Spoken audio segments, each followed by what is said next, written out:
پھر اگر آپ نے دیکھا ہو تو سفیان ثوری کو دیکھو، امیر المومنین فی الحدیث، یتیم بچہ ہے، ماں نے انگلی سے پکڑا اور فرمایا کہ تم یتیم ہو، تمہارے باپ کا انتقال ہو چکا ہے، میں چاہوں تو میں بازار میں کسی دکان پہ بٹھا سکتی ہوں، مگر میں مشقت کروں گی، تکلیف اٹھاؤں گی، سود کاٹوں گی اپنے ہاتھ سے، اور اس سے جو کمائی ہوگی اپنے اوپر نہیں تمہاری تربیت پہ لگاؤں گی۔ اور پھر ماں نے ایک جملہ کہا، بیٹے جب تم 10 حدیثیں اللہ کے پیغمبر کی یاد کرو گے پھر ذرا رک جانا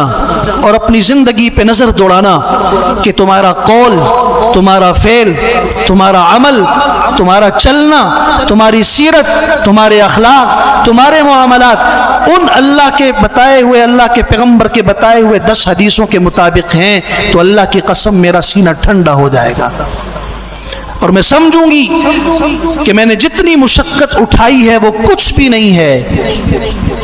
ورنہ قیامت کے دن تمہارے گریبان سے پکڑوں گی کہ اللہ میرے پاس تو کچھ بھی نہیں تھا سوائے اس ایک بیٹے کے، شوہر آپ نے لے لیا اور کوئی تھا نہیں، بیٹا دیا، اسے میں نے آپ کے دین کے لیے وقف کیا، 17 سال تک قرآن سیکھا، تجوید و قرات سیکھی، حدیث و فقہ میں مہارت حاصل کی، 17 سال کے بعد دروازے پہ آئے کہ اپنی ماں سے ملاقات ہوگی، دروازے پہ دستک دی، آواز آئی کون؟ 17 سال کے بعد کیا عالم ہوگا، ماں کے جذبات کیا ہوں گے،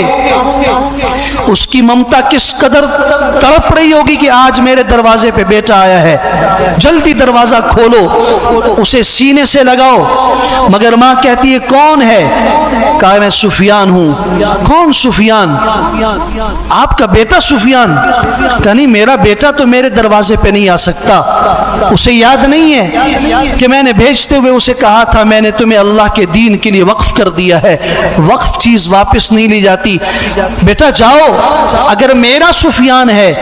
تو میری خواہش اور تمنا یہ ہے کہ کل قیامت کے دن مجھ سے میرا رب پوچھے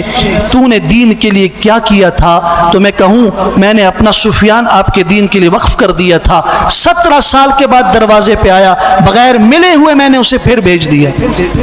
آج ملوں گی اس سے اور آپ کے سامنے ملوں گی اس سے۔ ان ماں کو سلام کہنا چاہیے۔ کہیں پہ ماں امام بخاری کو کہتی ہے جاؤ نکل جاؤ، اور جا کے اللہ کے رسول صلی اللہ علیہ وسلم کی حدیثوں کو، سنت کو محفوظ کرو۔ کہیں امام شافعی نظر آتے ہیں، مکہ مکرمہ سے تعلق رکھنے والے، یتیم، ماں نے بھیجا، امام مالک سے علم حاصل کیا، بصرہ میں گئے، کوفہ میں گئے، شام میں گئے، ان علاقوں سے علم حاصل کیا، 10 سال دیار غیر میں رہے، اس کے بعد واپس آئے استاد کا حال معلوم کرنے کے لیے، مدینہ منورہ میں پہنچے ہیں، امام مالک سے ملاقات ہوئی ہے، امام مالک نے ان کو بڑا سامان دیا، یہ ساتھ لے جاؤ، میں اپنی ماں سے ملاقات کرنے کے لیے جا رہا ہوں۔ جب یہ گئے، ایک شخص کو کہا جاؤ میری ماں کو خوشخبری دو، جیسے ہمارے ہاں بھی یہ رسم اور رواج ہے، آج تو فون ہے، آج سے 30 سال پہلے جب فون نہیں تھے، 50 سال پہلے جب پی ٹی سی ایل بھی نہیں تھا، تو وہاں ایسا کیا جاتا تھا کہ جو پہلے آتا تھا اسے کہہ دیتے گاؤں میں جاؤ اور کہو 1 مہینے کے بعد آپ کا بیٹا آئے گا، 2 مہینے کے بعد وہ آئے گا۔ ماں کو اطلاع پہنچی، وہ روز اپنی سہیلیوں کو لے کر راستے میں کھڑی ہوتی ہے کہ مدینہ منورہ سے جو راستہ مکہ کی طرف آتا ہے وہ انتظار کرتی ہے کہ اس کا بیٹا آئے گا۔ ایک موقع آیا، اسے بتایا گیا جس بیٹے محمد بن ادریس کا آپ انتظار کر رہی ہیں وہ آ رہا ہے۔ کہاں پہ ہے؟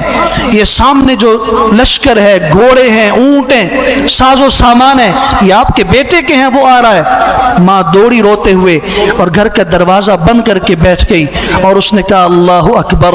میری امانت ضائع ہو گئی، میں نے بیٹے کو دین کے لیے بھیجا تھا اور وہ اتنا عرصہ گزارنے کے بعد مال کما کے لایا ہے، میں نے اس لیے نہیں بھیجا۔ اسے تو خبر نہیں تھی کہ اسے اس کے بیٹے کو جو مال ملا ہے وہ استاد نے دیا ہے۔ ماں نے کہا بیٹا جاؤ میرے بیٹے کو یہ پیغام پہنچا دو، اس حال میں اللہ کی قسم میں اپنے گھر میں اسے قدم رکھنے نہیں دوں گی، واپس پلٹ جائے میں یوں سمجھوں گی مجھے اللہ نے بیٹا دیا نہیں دیا۔ بیٹا بھی عظیم بیٹا سمجھ گیا اپنے ماں کے اشارے کو، سب کچھ جو لایا تھا مکہ مکرمہ میں فقراء مساکین پہ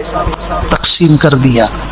اور کسی سے کہا کہ پرانے پھٹے ہوئے کپڑے مجھے دے دو۔ وہ کپڑے پھٹے ہوئے پہنے، جس یتیمی کی حالت میں گھر سے نکلے تھے اس طرح کے پھٹے پرانے کپڑے اور حلیہ بنا کے پھر دروازے پہ دستک دی اور کہا ماں دروازہ کھول کے دیکھ، جس حال میں تو نے بیٹے کو رخصت کیا تھا اسی حال میں بیٹا واپس پلٹ کے آیا ہے۔